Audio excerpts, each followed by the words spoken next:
Pembahasan program pembangunan pemerintah Kota Gorontalo yang akan menggunakan dana pinjaman dari PT Sarana Multi Infrastruktur dan Dirjen Perimbangan Keuangan telah memasuki tahapan akhir yang akan segera ditandatangani pada tanggal 27 Desember 2020 mendatang.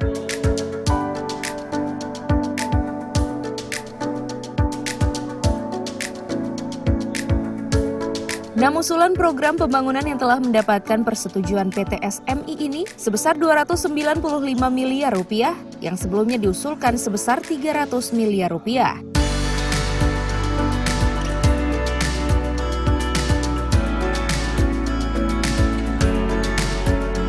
Oleh karenanya mengingat program kegiatan yang diusulkan untuk dianggarkan melalui Pemulihan Ekonomi Nasional PEN yang memiliki target kerja dan pengerjaannya di pihak ketiga kan, seluruh dokumen perencanaan program kegiatan pelaksanaannya sehingga dokumen administrasinya untuk lebih dilengkapi.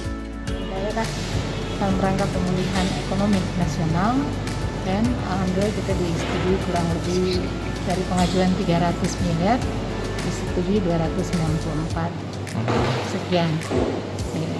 Rencana penandatangannya ini hari Senin di PT SMI tanggal 28 kalau tidak ada. Tapi untuk rencana program yang sudah terakomodir di mana di PNC ini tidak ada yang berubah atau ada pengurangan, Bu? Jadi kita sebenarnya awalnya mengajukan 600 miliar. Kemudian kenapa tadinya untuk pinjaman di 2020? Karena memang ada yang miss dari info, berpikir bahwa pinjaman ini bisa dilakukan dalam konteks multi-years pendanaan. Tetapi ternyata hanya kalau dia cair 2020 harus selesai pelaksanaan kegiatannya di 2020. Nah, akhirnya kita diskusikan pelaksanaan pinjaman ini hanya bisa dilakukan dalam single years, 1 tahun pelaksanaan kegiatan.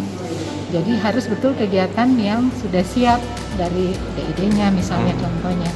Lahannya sudah tidak masalah. Dari 600, nah kita memilih 6 kegiatan, ini 300 dan salah satunya Naniwartabone, penataan jalan Naniwartabone, kemudian Kalimadu, kemudian Kota Baru, penataan kawasan pusat pertokoan ya di situ, terus PAM dan terakhir Rumah Sakit Utanaha untuk ALKes.